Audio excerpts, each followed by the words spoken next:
que acontece com algumas gestações gemelares, né? Então, aproximadamente 1/3 das gestações gemelares. 2/3 vai ser dizigótica, mas 1/3, mais ou menos, é monozigótica.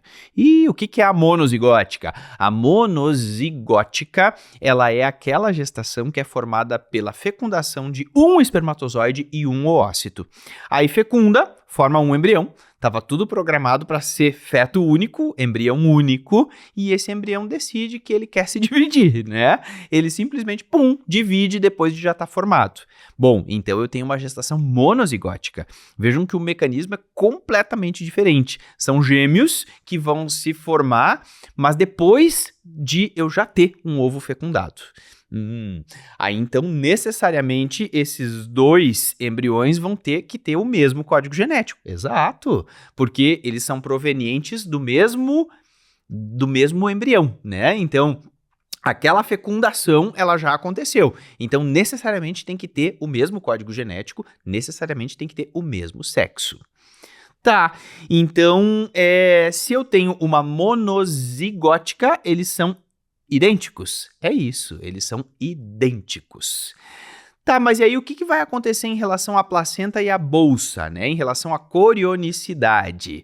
Isso que é importante, gente. Olha só, se eu tenho uma gestação monozigótica e formou ali, né, aquele embrião, ele formou ali uma mórula, depois formou um blastocisto, né, e esse blastocisto que ainda não tem nem 4 dias, então se aconteceu a fecundação e esse blastocisto, ele resolve dividir antes do 4º dia pós-fecundação, a gente vai ter aí a divisão, né, desse blastocisto antes dele ter se implantado. Então ele nem tinha placenta ainda formada, muito menos bolsa, e ele, dividiu. Tá, então se dividiu muito cedo, né? Até 4 dias aí depois da fecundação, a gente vai ter 2 embriões iguais, monozigóticos, só que cada embrião vai formar a sua placenta e a sua bolsa. Então a gente vai ter uma gestação monozigótica, dicoriônica, diamniótica. Por quê? Porque até 4 dias pós-fecundação não formou placenta ainda, é um blastocisto, né? Lembra da embriologia, né? É mórula, a mórula ela viaja pela tuba, ela chega na cavidade uterina na forma de mórula, e aí dentro do útero que tem a formação do blastocisto, né? Que na biologia a gente fala blástula, né? Mas no embrião humano a gente chama de blastocisto, o embrião humano. Então, a mórula chega na cavidade uterina, se transforma em blastocisto, e aí esse blastocisto vai fazer a sua anidação, a partir do 4º dia que ele vai fazer a sua anidação. Se dividiu antes da anidação, antes do 4º dia, eu vou ter uma gestação gemelar, monozigótica, mas dicoriônica diamniótica, certo? Entendido? Tá, mas e aí se a divisão ela acontece mais tarde, depois do 4º dia, entre o 4º e o 8º dia, já começou no 4º dia, ele começa a anidar, né? Já começa a anidar ali no endométrio. Tá, se ele começa a anidar ali no endométrio, e aí depois que ele começou a anidar, ele divide, bom, quando começa a anidação, já começa a ter a formação da placenta. Lembra como é que a gente chama o primórdio da placenta? O primórdio da placenta é o sincício trofoblasto, que é uma massa, né, cheia de núcleo, assim, que começa a formar a placenta. Então, o primórdio placentário se chama sincício trofoblasto. E olha só que legal, olha só que interessante. Se o embrião, ele já começou a anidar, portanto, né, tá entre o 4º e o 8º dia pós-fecundação, já tem sincício trofoblasto, já tem placenta, já tem o primórdio da placenta. E ele resolve dividir, já tinha uma placenta se formando, e aí o embrião divide, então eu vou ter uma gestação gemelar monozigótica, monocoriônica, porque a placenta já estava formada, só que a bolsa vem depois. A bolsa vai no 8º dia. O âmnio, ele começa a se formar no 8º dia pós-fecundação. Então, essa gestação gemelar, ela vai ser monozigótica, monocoriônica, mas diamniótica, porque a bolsa é lá no 8º dia. Então, ela vai ser monocoriônica, diamniótica. E a maioria das gestações monozigóticas vai ser monocoriônica diamniótica, porque a divisão acontece entre o 4º e o 8º dia pós-fecundação. Beleza?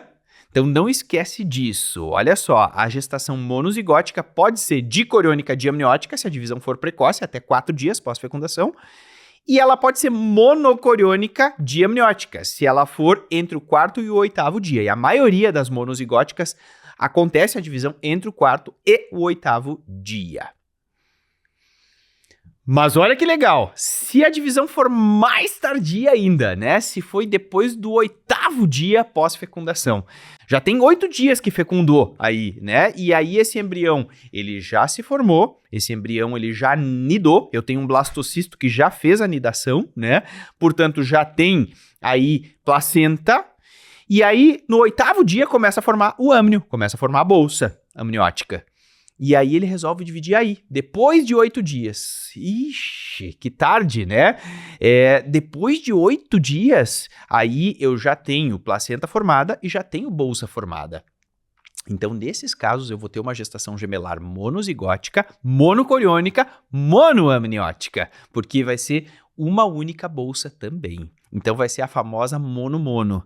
As monocoriônicas monoamnióticas, então, é quando a divisão é muito tarde, né? E, às vezes, quando é tarde demais, a gente pode, inclusive, ter aqueles gêmeos unidos, né? Que a gente vê tanto, né? Aí, que a gente chama isso de gemelaridade imperfeita, né? Que é quando a gente tem aqueles gêmeos unidos, às vezes pelo tórax, pela cabeça, né? É quando a gente tem uma divisão muito tardia do ovo. Esses gêmeos, necessariamente, eles têm uma única placenta e uma única bolsa, né? Necessariamente tem que ser monocoriônica monoamniótica, porque a divisão ela é bem tardia, certo?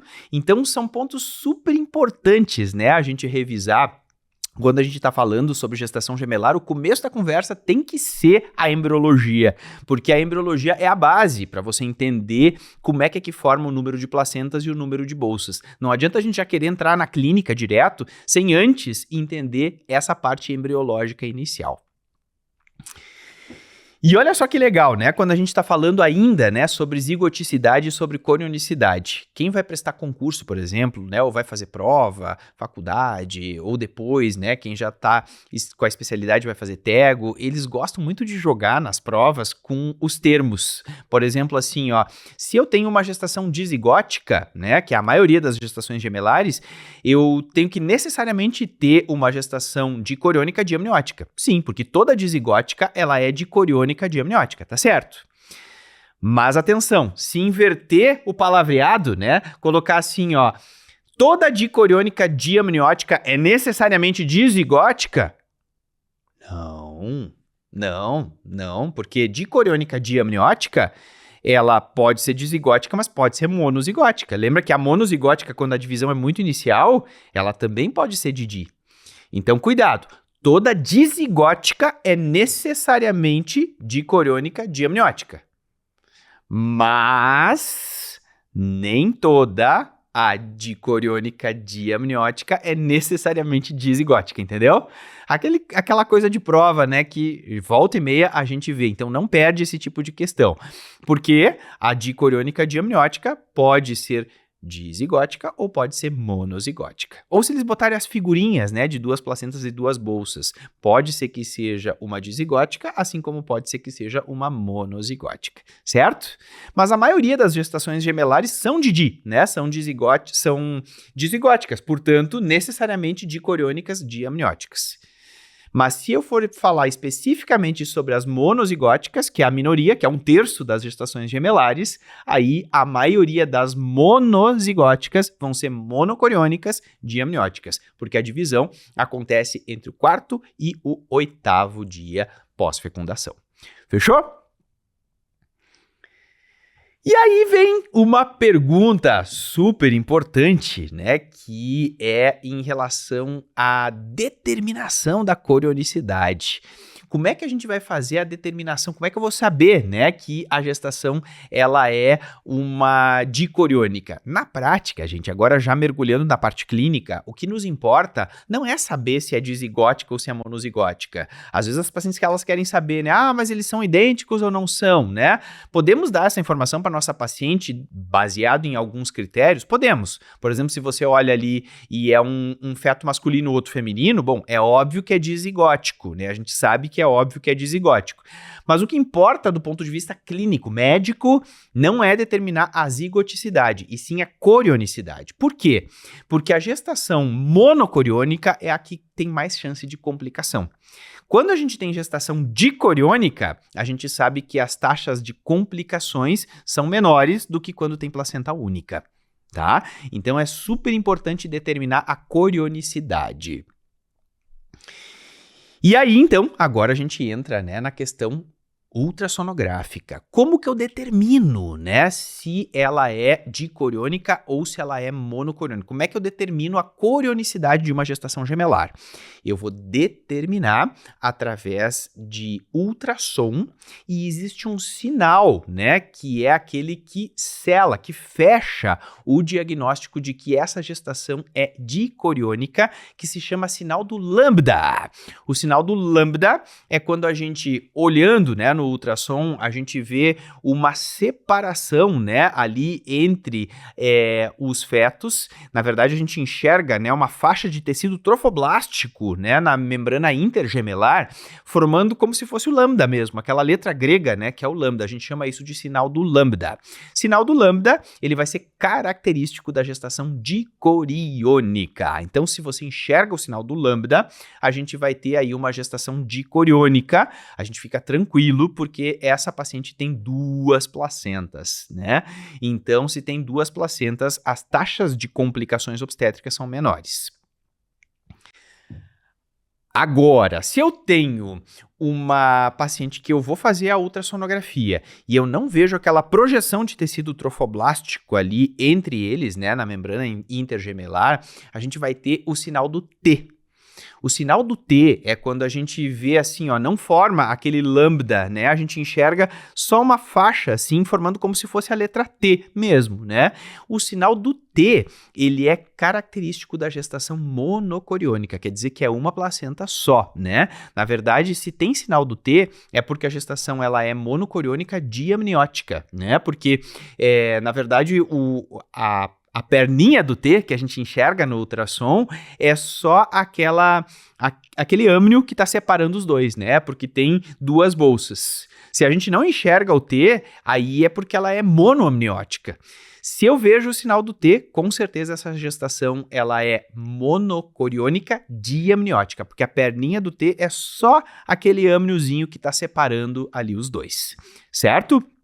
Então, o sinal do T caracteriza a gestação monocoriônica, sinal do lambda caracteriza a gestação dicoriônica. Qual que é a pior? Com certeza a monocoriônica é a que nos preocupa mais, porque é a que tem mais chance de complicação, né? Então, quando é monocoriônica, a gente sabe que tem mais chance de síndrome da transfusão feto-fetal, que é uma das complicações mais temidas das gestações gemelares, que é quando faz shunts arteriovenosos na placenta, e que desvia, né, sangue de um feto para o outro. Então, um vai ser o feto doador ou transfusor e o outro vai ser o feto receptor ou transfundido. E aí, então, a gente pode ter aí complicações obstétricas em função da síndrome da transfusão feto-fetal. Também podemos ter outras complicações, como restrição seletiva, né, de um dos fetos. Então, a gente sabe que existe maior complicação nas gestações de placenta única do que nas gestações de 2 placentas. Certo?